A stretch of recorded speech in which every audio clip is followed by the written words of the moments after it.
Made in India हो ही नहीं सकता आज। शुरुआत इसी बात से करते हैं कि कुछ लोगों की दूरबीन में ना सिर्फ धुंधली तस्वीर दिखती है। अब जिन्हें लगता है कि भारत में सुई भी नहीं बन सकती, उनके लिए आज का दिन थोड़ा बर्नौल मोमेंट वाला है। क्योंकि भाई साहब, जिस मेड इन इंडिया का आप इम्पॉसिबल कह रहे थे, उसने आसमान में ऐसी उड़ान भरी है कि उड़ते हुए विमान की आवाजें में आपकी थ्योरी ही कहीं खो गई है। हाल ही में इंडियन एयरफोर्स ने हम लोगों को और पूरे देश को कांग्रेचुलेट किया है। क्यों? क्योंकि भारत ने अपने first made in India military transport aircraft को मेडन टेस्ट यानी पहला सफल परीक्षण पूरा कर लिया है। जी हाँ, इस विमान का नाम है C295 और ये वो एयरक्राफ्ट है जिसने उन सभी लोगों के मुंह पर ताला लगा दिया है जिन्हें कभी यकीन ही नहीं था कि भारत रक्षा के क्षेत्र में भी आत्मनिर्भर बन सकता है। चलिए थोड़ा फ्लैशबैक में चलते हैं और समझते हैं कि यह मास्टर स्ट्रोक कैसे हुआ।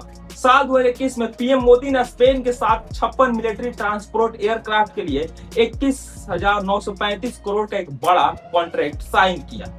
डील की शर्त क्या थी? शर्त बहुत सिंपल और आत्मनिर्भर भारत को बढ़ावा देने वाली थी। शुरू के 16 एयरक्राफ्ट डायरेक्टली स्पेन से उड़कर भारत आएंगे और बाकी के 40 एयरक्राफ्ट कहीं बाहर नहीं बल्कि पूरी तरह भारत की मिट्टी पर भारत के लोगों द्वारा बनाए जाएं। अब जो लोग कहते हैं कि मोदी जी तो सिर्फ विदेश घूमने जाते हैं, वहां जाकर क्या करते हैं, भाई साहब थोड़ा चश्मा साफ कीजिए और यह देखिए। 28 अक्टूबर 2024 को प्राइम मिनिस्टर मोदी ने गुजरात के बड़ोदरा में एक भव्य प्लांट का इनॉग्रेशन किया और इसी प्लांट में भारत के भरोसेमंद टाटा ग्रुप ने मिलकर देश का पहला मिलिट्री ट्रांसपोर्ट एयरक्राफ्ट तैयार कर दी। यह कोई मामूली प्लेन नहीं है। यह एयरक्राफ्ट हमारी वायुसेना के उन पुराने हो चुके एब्रो 748 विमानों के रिप्लेस करेगा जो दशकों से सेवा में थे। इसे कहते हैं अपग्रेड, और वो भी स्वदेशी के दम पर।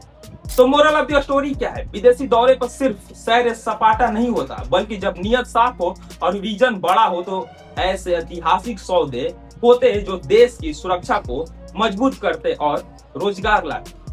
जो लोग कल तक कह रहे थे कि मेड इन इंडिया हो ही नहीं सकता, आज देश का C295 आसमान से चिरते हुए उन्हें बस एक ही बात कह रहा है, लगे रहो भाई साहब, हम तो आत्मनिर्भर बन गए।